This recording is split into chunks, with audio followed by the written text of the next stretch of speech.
తెలంగాణ జర్నలిస్టుల ఫోరం నిర్వహించిన పాత్ర అమోఘమైంది.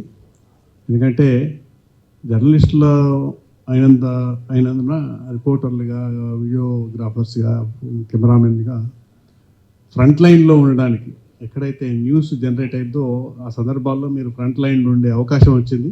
ఆ ఫ్రంట్ లైన్లో ఉండే అవకాశాన్ని ఉద్యమ అవకాశంగా ఉపయోగించుకొని ప్రతి సందర్భంలో మీరు సృష్టించిన అలజడి మామూలు అలజడి కాదు. రాజకీయ నాయకులు, రాజకీయ పార్టీలు కాడిబారేసి కూర్చున్నప్పుడల్లా ఈ ఉద్యమ స్రవంతిని, ఉద్యమ దీపాన్ని పైకి ఎత్తిపట్టిన వాళ్ళు జర్నలిస్టులే.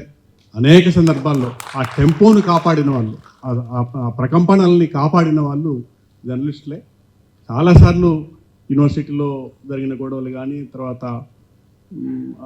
రాజకీయ నాయకుల మీద దాడులు చేసినప్పుడు కానీ, ప్రెస్ క్లబ్లో ఇక్కడ లగడపాటితో జరిగిన గొడవ కానీ, పరకాల ప్రభాకర్తో జరిగిన గొడవ కానీ, ఆ సందర్భాలన్నీ కూడా నేను ఏమంటున్నా అంటే, ఇంతకుముందు మన మహేష్ చెప్పినాడు, ఖచ్చితంగా చరిత్ర మన చరిత్ర మనం రాసుకోకపోతే ఎవడు రాయడు.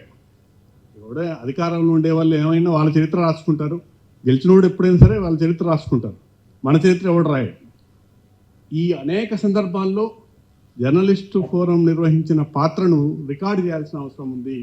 ఖచ్చితంగా ఆ మెమరీస్ కానీ ఏదైనా కానీ రికార్డు చేసి ఈ 25 ఏళ్ల సందర్భంగా ఒక పుస్తకం తీసుకొస్తే బాగుంటుందని చెప్పి ఆశిస్తా ఉన్నాను.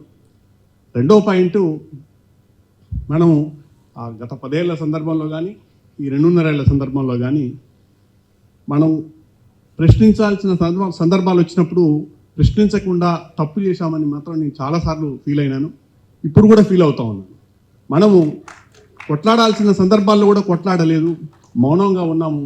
ఏ కారణం చేత ఉన్నామనేది తర్వాత విషయం, కానీ ఆ పొరపాటు జరిగింది.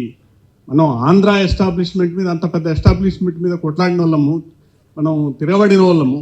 మన తెలంగాణ ఎస్టాబ్లిష్మెంటు తప్పులు చేస్తున్నప్పుడు, పొరపాట్లు చేస్తున్నప్పుడు ప్రశ్నించకుండా, అడగకుండా, ఎదిరించకుండా మనం మౌనంగా స్వీకరించడం అనేది తప్పు చేశామనిపిస్తుంది.